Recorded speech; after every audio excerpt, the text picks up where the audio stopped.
ఉపాసన మార్గాలన్నీ కూడా ఉన్నాయి.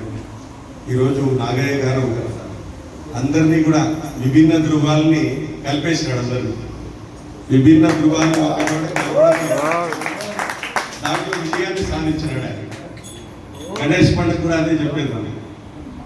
గణేశుడి వాహనం ఎలక, కుమారస్వామి వాహనం నెమలి, ఇద్దరికి తర్వాత శివుడికి సర్పం ఉంటుంది, అమ్మవారి వాహనం సింహం. ఈ నాలుగు చూడండి కొట్లాడుకోకుండా ఉంటాయి. ఎవరి దగ్గర? దేవుడి దగ్గర.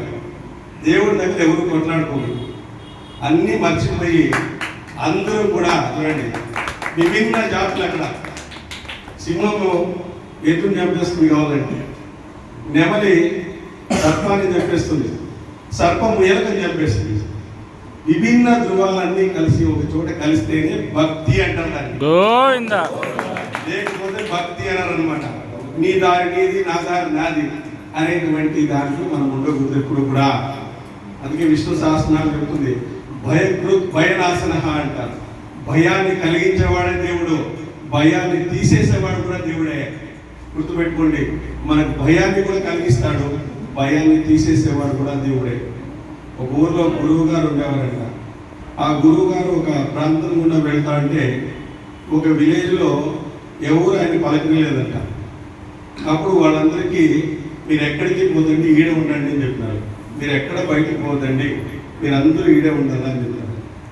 ఇంకో ఊరికి పోతే ఆ గురువు గారికి విపరీతంగా ఉపచారాలు చేసి ఆయనకి అనేక రకాలుగా యోగక్షేమాలు విచారించి అనేక రకాలుగా ఉన్నారంట. అప్పుడు ఆ గురువు గారు ఏమన్నారంటే, మీరెవరూ ఈ ఊర్లో ఉండకూడదు, అంతా వెళ్ళిపోవాలంట. ముందుకు పోయిన తర్వాత ఆ శిష్యుడు అడిగినంట, ఏం స్వామి మీకు అక్కడ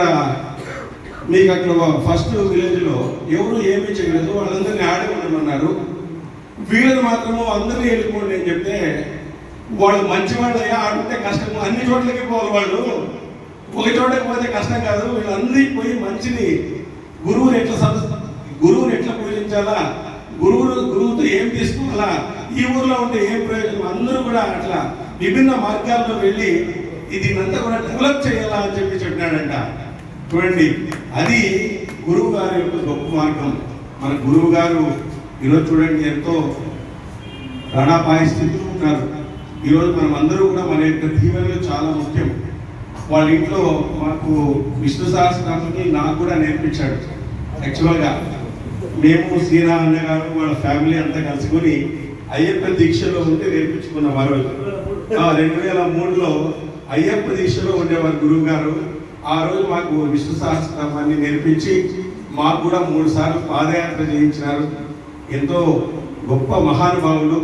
ఒక ఆది శంకరాచార్యులు మళ్ళీ పుట్టినారేమో అనిపిస్తుంది గురువు గారు అనుకుంటే. మనం ఆది శంకరాచార్య ఆ రూపంలో పుట్టి ఈరోజు మనందరికీ కూడా చేస్తున్నారు.